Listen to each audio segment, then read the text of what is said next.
মিয়া মানে কেৱল মাছ বেপাৰীয়ে নহয়, মিয়া মানে কেৱল পাচলি বেপাৰীয়ে নহয়, মিয়া মানে কেৱল আপুনি দেখি থকা মিস্ত্ৰীসকল নহয়, মিয়াসকলৰ মাজতো আছে ডাক্তৰ, মিয়াসকলৰ মাজতো আছে ইঞ্জিনিয়াৰ, মিয়াসকলৰ মাজতো আছে বিধায়ক।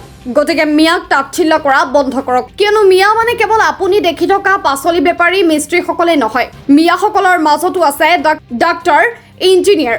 মিয়াক আপুনি মই যদি তাচ্ছিল্য কৰিছোঁ তেতিয়াহ'লে এই তাচ্ছিল্য বন্ধ কৰক, কাৰণ মিয়াসকলৰ মাজতো আছে উকিল, মিয়াসকলৰ মাজতো আছে শিক্ষিত লোক, আছে বহু আন পদবীত থকা ব্যক্তি। এই মুহূৰ্তত আমি জনাই আছো এটা বিগ ব্ৰেকিং নিউজ। অশিক্ষিত বুলি মিয়াক তাচ্ছিল্য কৰা বন্ধ কৰক, কাৰণ মিয়া মানে কেৱল পাচলি বেপাৰী বা মিস্ত্ৰীয়ে নহয়, মিয়াসকলৰ মাজতো আছে উকিল, ডাক্তৰ আদি বহু শিক্ষিত লোক। মিয়াৰ মাজতো ভাৰতীয় পৰম্পৰা বিৰাজমান, এই কথা জনাই এজন যুৱকজনে আৰু কি ক'লে শুনো আহক। আজিৰ সময়ত আপোনালোকে চহৰত যি মাছ বেপাৰী দেখা পায়, চব্জিৱালা, তাৰপিছতে ৰাস্তা ঘাটৰ কাম কৰা, অট্টালিকাত কাম কৰা, এই মানুহখিনিয়ে কেৱল মিয়া নহয়, তাৰ বাদেও অসমত বহুত মিয়া আছে, যিসকল ডক্তৰ, ইঞ্জিনিয়াৰ, MLA, তেনেকুৱা ধৰণৰ মানুহ আছে আমাৰ মাজৰ পৰা।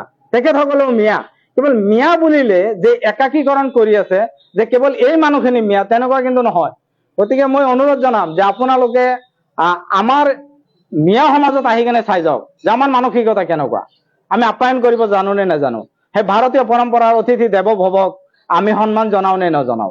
গতিকে মোৰ আহ্বান থাকিব যে আপোনালোকেও এই কেৱল তুচ্ছ তাচ্ছিল্য কৰি আমাক তেনেকুৱা ধৰণৰ একাকীকৰণ যাতে নকৰে, আৰু আমাৰ যিসকল উঠি যোৱা ভৱিষ্যত প্ৰজন্মৰ আমাৰ পৰা যিসকল শিক্ষিত ব্যক্তি উঠি গৈছে, তেখেতসকলেও এইবিলাক ক্ষেত্ৰত মাত মাতিব, যাতে আমাৰ এই কমিউনিটিটো আৰু ডেভেলপ হ'ব পাৰে।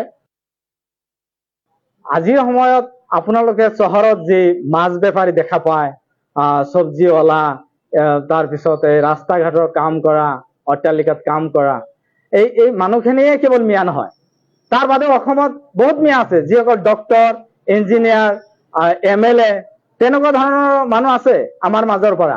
তেখেতসকলেও মিয়া। কেৱল মিয়া বুলিলে যে একাকীকৰণ কৰি আছে যে কেৱল এই মানুহখিনি মিয়া, তেনেকুৱা কিন্তু নহয়। গতিকে মই অনুৰোধ জনাম যে আপোনালোকে আমাৰ মিয়া সমাজত আহি কেনে চাই যাওক যে আমাৰ মানসিকতা কেনেকুৱা, আমি আপ্যায়ন কৰিব জানো নে নাজানো, সেই ভাৰতীয় পৰম্পৰাৰ অতিথি দেৱ ভৱক আমি সন্মান জনাও নে নজনাও। গতিকে মোৰ আহ্বান থাকিব যে আপোনালোকেও এই কেৱল তুচ্ছ তাচ্ছিল্য কৰি আমাক তেনেকুৱা ধৰণৰ একাকীকৰণ যাতে নকৰে, আৰু আমাৰ যিসকল উঠি যোৱা ভৱিষ্যত প্ৰজন্মৰ আমাৰ পৰা যিসকল শিক্ষিত ব্যক্তি উঠি গৈছে, তেখেতসকলেও এইবিলাক ক্ষেত্ৰত মাত মাতিব, যাতে আমাৰ এই কমিউনিটিটো আৰু ডেভেলপ